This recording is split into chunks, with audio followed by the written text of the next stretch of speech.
Welcome back to Dave Smith Unleashed. In a moment here, we'll be getting to part 2 of the great interview with Steve Kim, brought to you by MTS Transportation, 800-640-6873. Reliable, on-time delivery, compliance you can count on, round-the-clock support, superior communication, experienced logistics partners, and mention the Dave Smith Unleashed podcast and get 20% off on your next shipment. And joining us once again, I appreciate you doing another show with us because it's so good. We got to do part 1 and part 2. It's the great Steve Kim. What's up, Steve?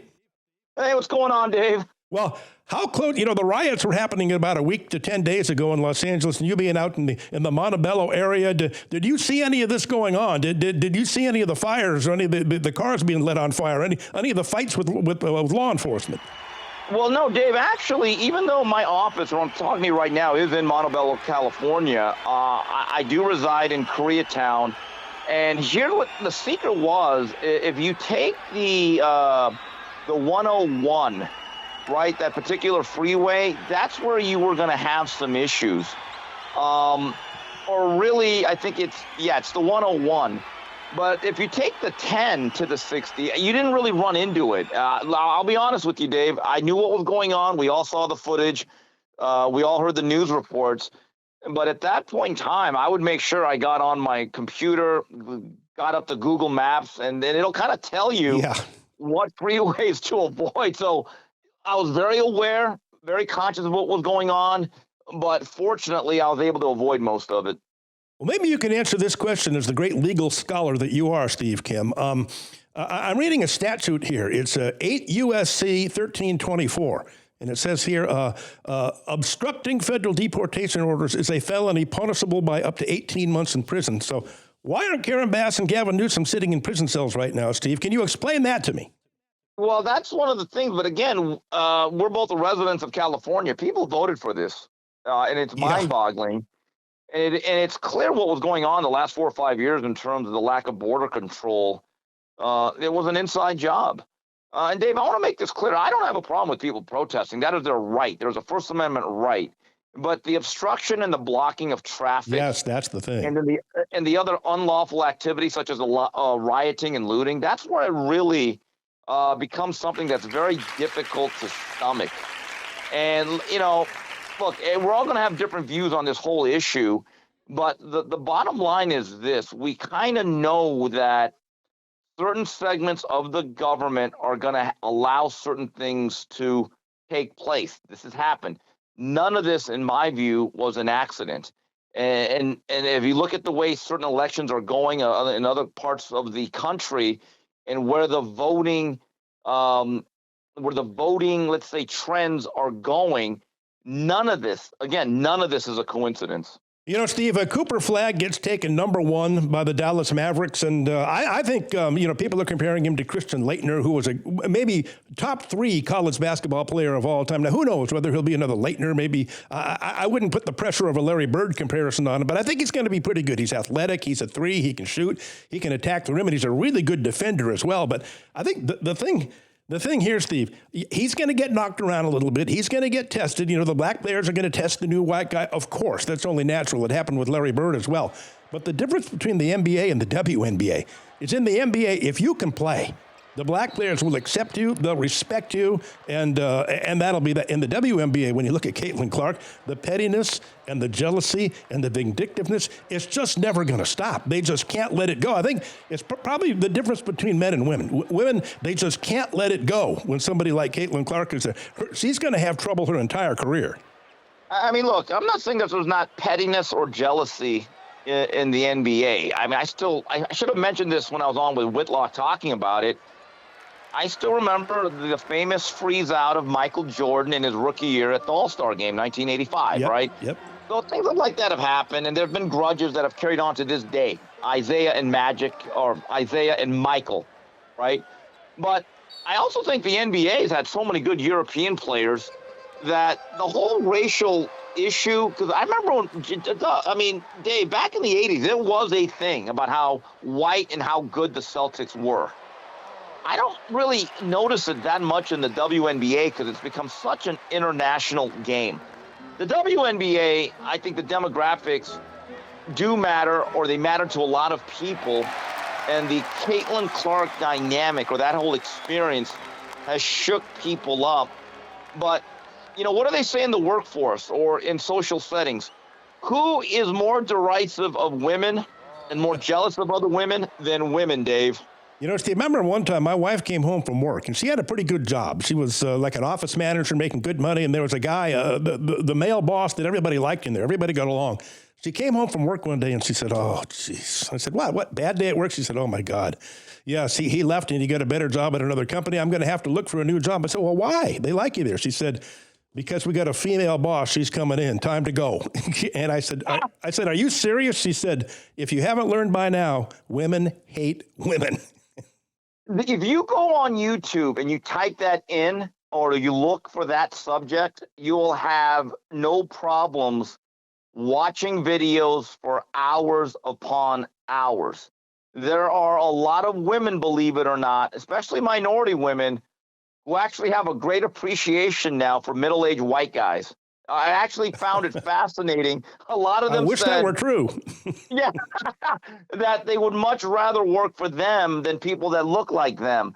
So that's going to be interesting. And right now, as we speak, Caitlin Clark has hit a real dry spell and playing some really bad basketball. And I've said this to Whitlock.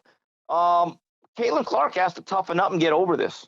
The world will not feel sorry for her, and certainly not the WNBA. And she might not be all the way back from that quad strain, too. That can linger on and on and on, an injury like that. Who knows? But, yeah, Steve, the hypocrisy of the media and the WNBA as well. Remember, when Angel Reese last year made up a race hoax, remember when she said that their bus pulled into the arena against the Indiana Fever, and there was a guy there screaming racial slurs, and he actually blocked them from getting off the bus. And then, of course, a lot of people had their cell phones out and filmed it, and the guy they accused of making the racial slurs filmed the whole thing. It never happened. It was a race hoax. She should have been suspended and fined for that. Then about a month ago, she said there were racial slurs coming from the Indiana Fevers fans, which turned out also not to be true. So what about no space for hate, Steve? Where's the discipline there? Well, I think a lot of this has to do, and I've said this numerous times, that the whole ecosystem of the WNBA, which means the players, the coaches, the front office or the executives, the organizations, and the people that cover it, from certain content creators to the mainstream media, it's the most unlikable ecosystem or culture of any professional sports in America by far. It really, it is. And it turns off a lot of people to a point where they're not really WNBA fans, to be honest. They're Caitlin Clark fans. And that was shown when Caitlin Clark was injured for a couple weeks. Television ratings dipped. They absolutely cratered. And this is the funny thing. If Caitlin Clark doesn't start playing well, they may jump ship regardless if she plays or not.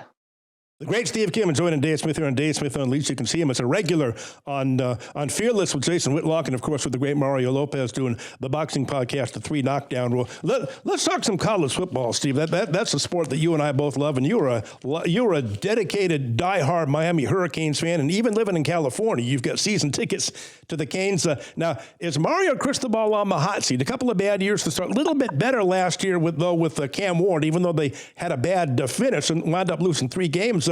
Is he on the hot seat this year, Cristobal and the Miami Hurricanes? I think they start out with, what's their first? Notre Dame. Notre Dame on August 31st, and Florida on the 20th, and then Florida State back-to-back. So is he on the hot seat?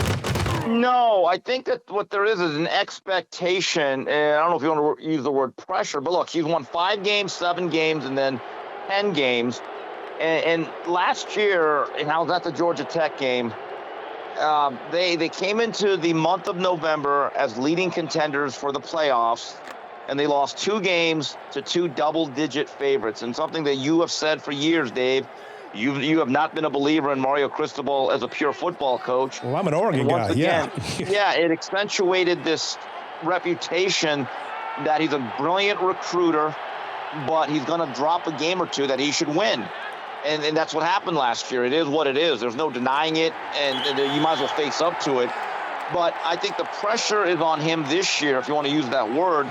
Move this program forward. Don't backslide into 7 or 8 wins.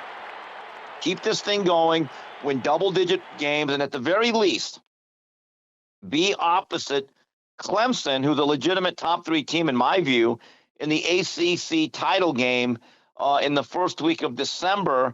And then if you play respectably there, win or lose, maybe the ACC gets multiple selections in the expanded playoffs. If he does that, Dave, we're on schedule. I think he's fine. I mean, again, what I've been told about Mario is that he's got very good political power behind him. The program is now more well-funded than ever on a lot of different levels. The important boosters are at this moment still behind him. So I don't look at this as a situation of a hot seat. What I do think it is a situation where he has to continue to move this thing upward. Well, Carson Beck, the quarterback at Georgia, the starting quarterback there, he gets hurt last year, right when the playoffs start. Then he transfers to Miami, Steve, to be closer to his girlfriend. You know, one of the beautiful Cavender twins that play basketball at Miami. He uproots himself, gets to Miami, and then she dumps him, Steve. So, hopefully the heartache doesn't carry on into the regular season. Well, Dave, I look at it like this. Have you seen the scenery in South Florida? Yeah. I think here's the thing. That may be good, and that may be bad in the short term, good in the long term, and he might be heartbroken. I was pretty happy about it because I'd heard some things about that relationship kind of being a distraction. Yep. In terms of the social media that he had to do or he had to participate in. If this is the reality, Dave, I don't expect Carson Beck need or have to be Cam Ward. Okay, Cam Ward was a magician, number one pick. I think he's going to do really well in Tennessee. What he has to do, Dave, is be the Carson Beck of 2023. Have you ever looked at his numbers? In 2023, he was within a smidge of being right under 4,000 yards. That's right. And he had a really good statistical year, and he's been a winner. And in fact, in an expanded playoff in 2023, Georgia would have been in the playoffs as a top 5 or 6 seed. They lost one game to Alabama by one possession. If we can get back to that Carson Beck that plays on time, on schedule, and protects the ball, I'll say this with confidence. This is probably top to bottom on both sides of the ball, the best roster Mario Cristobal has had during his time at Miami. Well, how about, I don't remember his name here, Steve, but Florida State's new quarterback this year. Boy, you talk about Thomas Castellanos. Stirring up a hornet's nest. They won 2 games last year, and somebody asked him about Alabama, whom they're playing, and he said, hey, you know what? Nick Saban's not there to save him anymore. I've been watching game film. They got nothing that can stop me. I said, uh-oh. Uh-oh. Dave, here's the thing, though, and you coached. You never made a basket. Nick Saban never made a tackle or scored a touchdown. And, look, I'm not saying Kalen DeBoer is going to be Nick Saban, but I know one thing about Kalen DeBoer's track record. The guy wins nearly 90% of his games prior to coming to Bama, and they still won 9 games last year. And as athletic as Jalen Milroe is and was, I think that Ty Simpson is a better fit for what DeBoer and what Ben Grubbs, the coordinator who's now back with DeBoer, wants. I think it's going to be a more consistent offense than what we saw last year. Now, the only thing going for Florida State, in my view, is that game is in Tallahassee. But, Dave, you're right. A 2-win team is a 2-win team. And I think they'll be a little bit better offensively because Gus Malzahn is a very good offensive mind. They got a new defensive coordinator. But I think you're right. The last thing you want as a coach is for a guy to get bulletin board material. Now, when you say I never made a shot, it's the players. That's right. That reminds me, I saw one time it was an interview. Larry Bird and Red Auerbach sat down together, and Red said, you know what? Always remember this. I never made a shot. I never got a rebound. I was on the sidelines. And Larry Bird looked at him and said, sound to me like you're overpaid. Yeah, and you know what? Well, Dave, here's the thing. Alabama still has a lot of talent. And they have Ryan Williams, was probably the second best freshman wide receiver last year. Defensively, they're going to be good. Alabama's offensive line is thought to be really, really good, one of the top 10 units. They haven't fallen. Here's the problem with Alabama, Dave, is just that the 2 losses that really stood out, and it felt like more than a loss, was the Vanderbilt loss. You're not supposed to lose that game. And then they got absolutely skunked by a bad Oklahoma team, 24-3. So sometimes you don't look at just the record. You got to look at who those losses came against and how. But Kalen DeBoer understands the expectations. That's a very good football coach. Just keep this in mind, Dave. It was only 2 years ago he was in a national title game at Washington. The guy can coach football. There's no doubt about that. Now, what are your thoughts? I don't like USC and UCLA and the Oregons going to the Big Ten. I missed the Pac-10 conference or the Pac-12 conference. I know, and USC has had supposedly a great recruiting class coming in here under Lincoln Riley because there's a lot of pressure on him now after the disaster of the last couple of seasons. But I just don't like USC and UCLA playing in the Big Ten. I miss the old Pac-12. Dave, it's terrible. It's terrible, Dave. And I know you're an Oregon fan, so you have the Pac-12 loyalty. I hate it. Being a lifelong LA resident, I like the Pac-10 and Pac-12. I liked having our part of the country. That's right. Have a conference that was ours and that actually mattered. And Dave, if you look back at 2023, I thought the Pac-12 was very good. Had about 7 or 8 good quarterbacks. The games were really good. Had really good teams. But unfortunately, this is no longer about amateur athletics. It's no longer really just about sports. It's about television programming and business. I think it stinks. I think it's sad. And the fallout is that good, solid programs like Washington State are now casualties. Oregon State. Yep. Hey, Dave, do you know this year they play home and away, Washington State and Oregon State? Really? That is, yes, they checked this. That is bizarre because they have no one else to play. And I know they're trying to formulate a new version of the Pac-12, but Dave, UCLA and SC are the flagships of that conference, right? To have them play a bunch of games at Rutgers and Maryland in the middle of the fall, it does not make sense. It doesn't. And I blame a lot of this on Larry Scott, who completely mismanaged this, and he did not understand. College basketball and all those other Olympic sports, I guess they matter.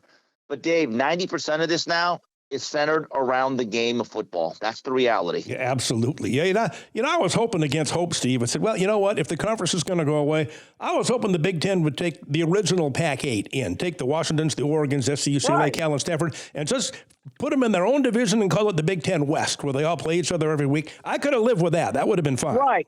Because you have the special nature of college football is that there are regional rivalries. Every conference had its own culture and traditions, and they were fun, and then they all kind of intermingled in non-conference play at the beginning of the year. And then they would have a bowl season where they all played each other, and you'd compare how they did. And now with the playoff, I wasn't that against the playoff. I kind of called for it.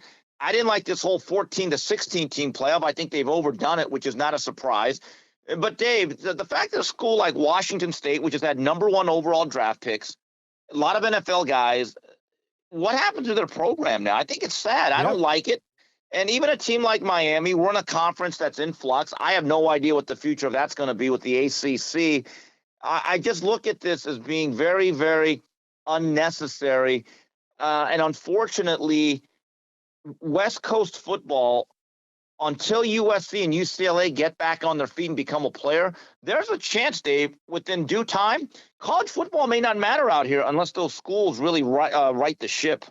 And I think the day is coming, Steve. I don't know if you agree with me about this or not. I think the Big Ten and the SEC are going to eventually go to 24 teams each over the next few years. Yeah. And I think I don't want to see 2 conferences dominating college. It's going to be a 2-conference Division One. I don't think anybody wants to see that. Dave, we already had that. It's called the AFC and NFC. My God. Yeah, that's right. I mean, I enjoy, look, I miss the Southwest Conference and the Big 8, Big 12, and the Big East. Me too. I do, because if you had a playoff now, and if you actually had all those conferences, right, like the olden days, I wouldn't actually mind a 16-team playoff as long as 2 conferences didn't get 12 of the automatic qualifiers, because now you could see games you usually wouldn't see. And then you could start to see, okay, let's see who really matches up here. But I have heard this for a few years, that the master plan was to have basically a Fox conference and an ESPN conference, like what you noted. Yep. And that's basically what's going on. And Dave, we're older, we get it, but a lot of the charm, a lot of the fun things about college football are essentially being killed off slowly. It's sad. I couldn't agree more. Steve Kim joining Dave Smith here on Dave Smith Unleashed, talking about everything in the world of sports. And now let's get into kind of your specialty here, Steve, the sport of boxing, the sport that you and I both love. And you do the 3 knockdown rule with Mario Lopez, which is a must-watch for all boxing fans. And I know you and Whitlock on Fearless get into boxing sometimes as well. But I'm looking forward to Canelo Alvarez and Bud Crawford, with Bud going all the way up to 168 on September 13th at Allegiant Stadium in Las Vegas. I don't know if you're making any picks here, Steve. I really like Crawford in this one. I think Canelo's a little bit on the downside. Yeah, Bud's coming up 2 weight classes, and he had a lot of trouble with Madrimov in his first fight at 54. But you know, Madrimov is kind of a guy that comes in and presses and keeps his head on your chest, and Canelo's more of a counterpuncher that can be outboxed. I really like Bud in this fight, going up to 68. What do you think about it? Yeah, I spoke to Doug Fisher, our good friend. He was actually in Saudi Arabia live to watch Canelo chase around Williams' skull. And you know this, Dave, watching fights live, you get a different picture than on television. You really do. It's just like sometimes it's the speed, sometimes it's the power that you notice. And it's interesting. Doug thought that Canelo did look slow off the trigger, that it wasn't just a really bad style, because Skull, I think, should have been penalized for playing keep away. Four corners is for Dean Smith. It should not be for a professional boxer, okay? Yep. But here's the thing that makes this fight intriguing. Dave, don't you think the last several guys that have faced Canelo have been happy just to get the paycheck and did not try to win? Well, I know Berlanga and Skull were in there to survive, not to win. You're absolutely right. And so was Charlo. Yeah. And so I'm going to paraphrase the words of the great Herm Edwards. You know where I'm going with this. Crawford will play to win the game.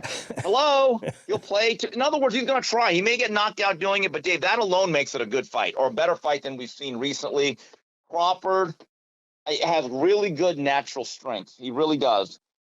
I think that part of it, I think he can handle. The question is, he is still moving up legitimately 2 big weight classes. And he hasn't fought in over a year by the time they fight. It'll be a 13-month layoff. But I am intrigued. Do I believe Crawford will win some early rounds based on the movement and the athleticism? Yes, I do. I actually think the difference in speed will be very apparent early. So at the very least, Dave, I do think it's an interesting fight for at least the first 6 to 8 rounds. Now, Turki Al-Sheikh, who I think has been great for boxing, Steve. I mean, he's putting fights together. The promoters and the networks are always making excuses over the years, and he's saying the hell with that. He's just paying enough money with that Saudi money and Saudi family money. He's just putting fights together. I don't care. I'm going to make it happen, which he's done, and he's given us the fights we want to see. So he's now he said at the press conference the other day, I'm tired of these Tom and Jerry fights where guys are running around chasing each other, and he's putting a big bonus for a knockout in this Crawford-Canelo fight. And I know Bud's people said, we got to be really careful here because, and Bud said the same thing, Steve. He said, you know what? I'm not going to go chasing a knockout just to make some extra money. I'm sticking with the fight plan. I'm not going to go charging in trying to get a knockout and get hit with something. So do you think some fighters, though, will go for a knockout maybe when they shouldn't to get that extra money? I don't, I really don't. These guys are paid really well. And, I kind of understand what he's doing, but Dave, these guys are not just making millions. They're making tens of millions. And I believe that Canelo's actually making a 9-figure payday. Wow.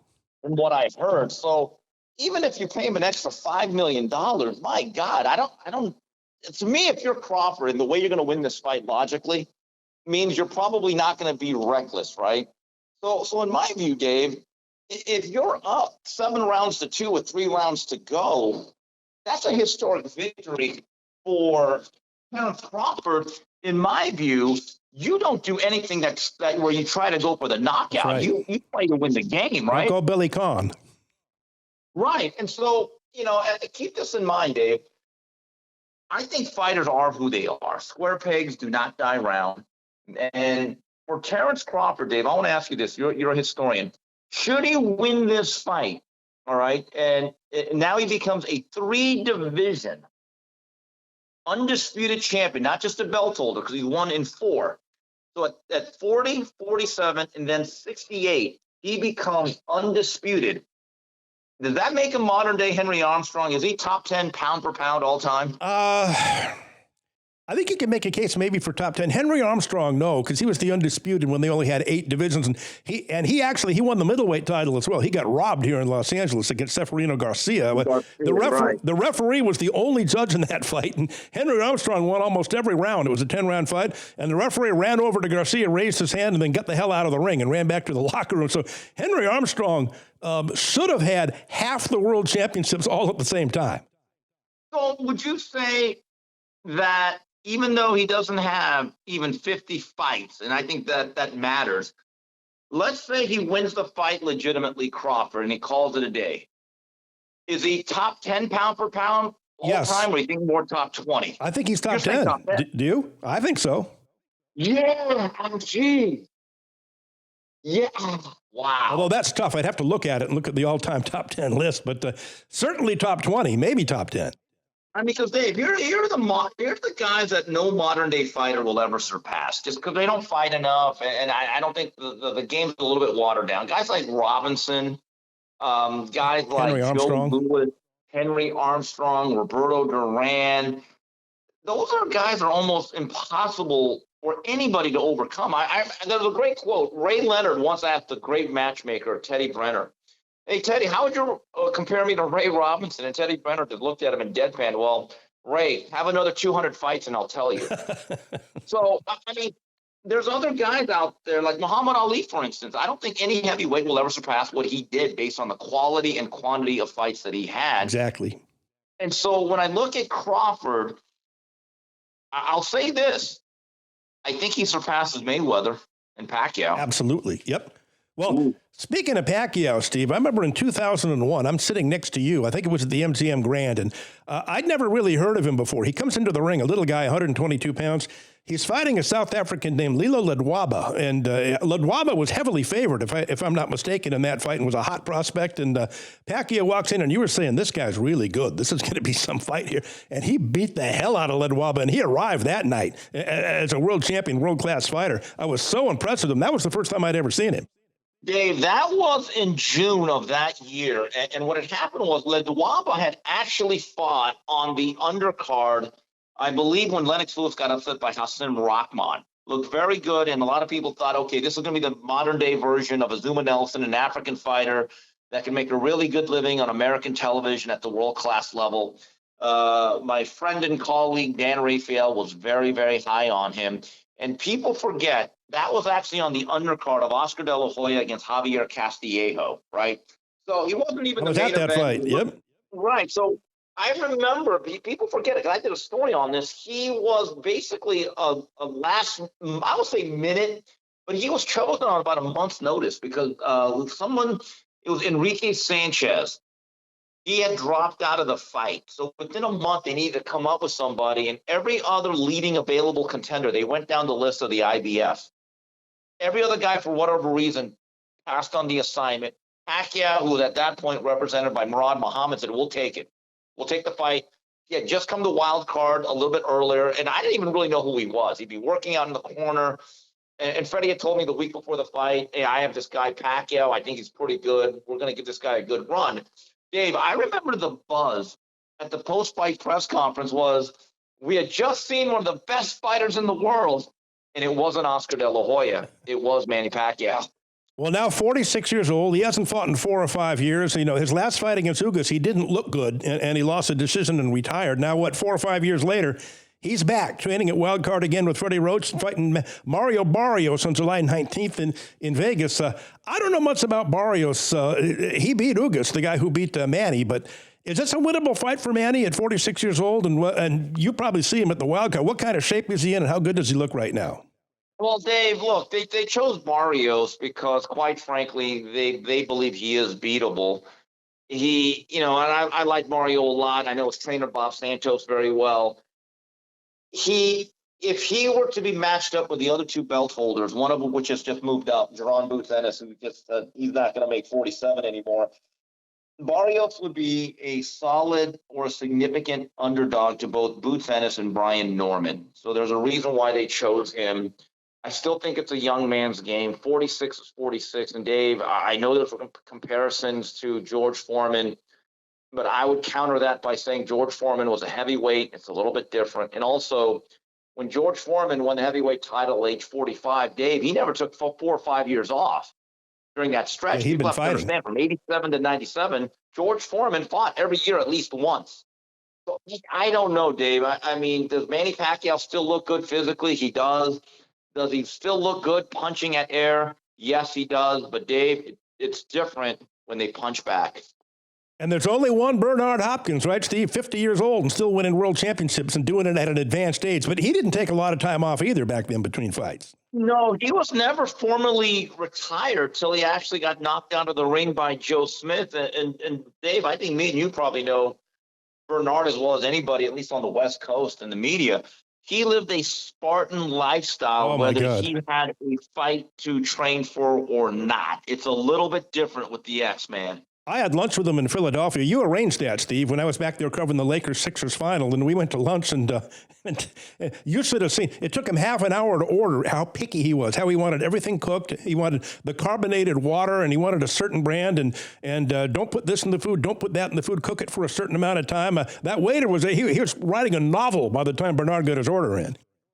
Right. I've always said that Bernard is not only the most disciplined athlete I've ever come across, I think he's the most disciplined human being. I've always said he makes monks look reckless. And so, look, I don't want to be too cynical or go over the top in my criticism of this fight, but Dave, when Manny Pacquiao retired, and I think that was in 2021, gave a respectable performance, but didn't, he obviously lost a couple of inches off his fastball against Ugas.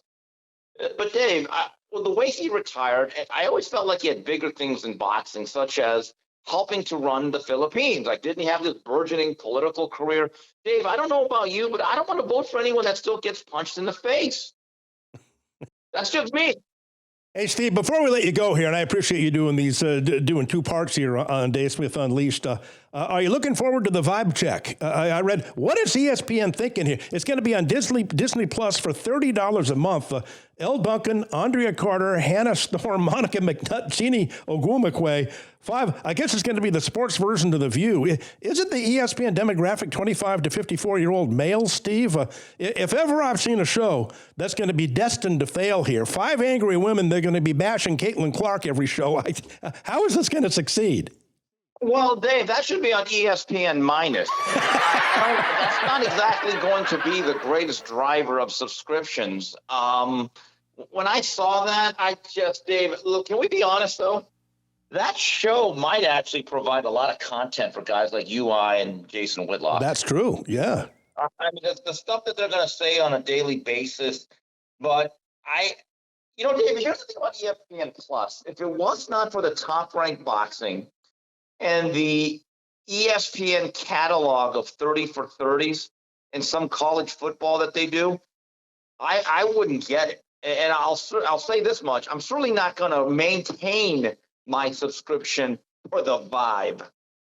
It's only $30 a month. It's like to see 5 angry women ripping into Caitlin Clark and with their woke politics. Well, that's worth the money, huh? Yeah, and by the way, the white guilt that's going to be espoused on that show for the upper starts. Oh, my God. Before we let you go, Steve, how did you get into this Fearless thing with Jason? You're a regular there on your show, and you're fantastic on that show. How did you and him hook up? Well, I've actually known Jason. I didn't really know him, but we communicated through DMs back the last 15 years, going back to the early 2010s. I've always been an admirer of his. And I thought he was really one of the giants and one of the titans in sports writing and sports broadcasting media. And so I kept in touch with him, and he'd kind of respond here and there. And then when he started doing some other shows, when he moved on to Fox with Colin Cowherd and then the show with Marcellus Wiley, I would give him notes, and I think he started to respect my input. And then when he had that short-lived relationship with Outkick and Clay Travis, we expanded our relationship in a sense that we'd actually talk, and he'd ask me certain things. So then when he broke out on his own on the Blaze, one day he just called me and said, Steve, I need to have someone on this segment to talk about this. So it's the summer of 2021, Dave, and he says, can you be on in about an hour? And they gave me the Zoom link, this, and this. I went on, and I'm not lying, Dave. So 10 minutes later, he goes off there. I get a phone call from Whitlock, and he said, Steve, that's the greatest segment I've ever done with any guest. He goes, where the hell have you been? And why are you not on one of these big networks? And I said, well, I'm probably too honest. He goes, Steve, I want you to be a part of this show. He goes, let me work on getting you paid, and I consider yourself hired if you want the job. And that's how it happened. That's the story of my life too, Steve. I guess too opinionated. Why are you on one of these big networks? Honest, Dave, I'm just telling you, my 2 years at ESPN, I realized one thing. A lot of what people say about the mainstream media, being about agendas and having political leanings and censorship, I can tell you from firsthand experience from being on the other side of that curtain, much of that is true. Jason used to come on my show a lot back in the day. I always liked him. He was always a great guest, a long time ago. Yeah, Dave, did you ever read his column on the 2007 NBA All-Star Game in Las Vegas. He got in a lot of trouble for that. Yes. Well, it's funny. This is how much the society has changed, though. That column where he ripped what went on, and you should get that. And Michael Thompson, our mutual friend, he'll tell you all of that was Wasn't true. that what he was saying? We got a too. big problem in the black community. Wasn't that the topic of his column? He called it Freaknik on steroids. That was one of the. Well, and by the way, Michael Thompson's gone on air locally and talked about it. It's one of the funniest segments. He said I had to get the hell out of there. But anyway, Dave, that column resonated so much. I don't know if you remember this, but he actually was invited on set on the Oprah show to talk about it. Wow, I didn't know that. Yes.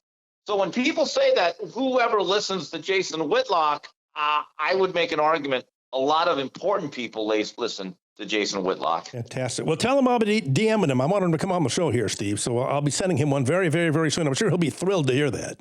Yeah, absolutely. So, Dave, I appreciate it, man. Hey, Steve, I appreciate you coming on. Great part 1 and part 2. Can't wait to get them posted this week. And as always, well, can you believe it's been 30 years since we first met? How about that, 30 years, my God. And remember we went to the UCLA-Miami game at the Rose Bowl. Yes. Me and you were part of a group that it was 31-8. It was the beginning of the Butch Davis era. A guy at the gym the other day said, you know what? You don't look a day over 70. That's what a compliment, huh? I'll say that to you. You don't look a day over 65, Steve Kim. Congratulations. Well, I try my best, Dave. You know us Asians, we don't crash.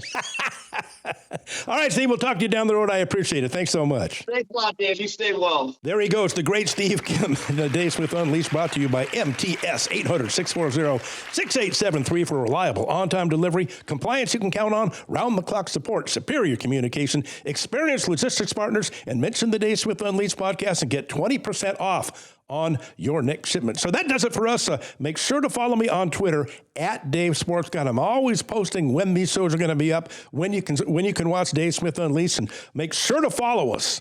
YouTube.com/@the-Dave-Smith-Unleashed podcast. Make sure you subscribe, make sure you like, make sure you comment. You can win Dodger tickets, and we have so much fun here. And I'll be posting when these shows are going to be posted very, very soon on Dave Smith Unleashed. We'll talk to you next time.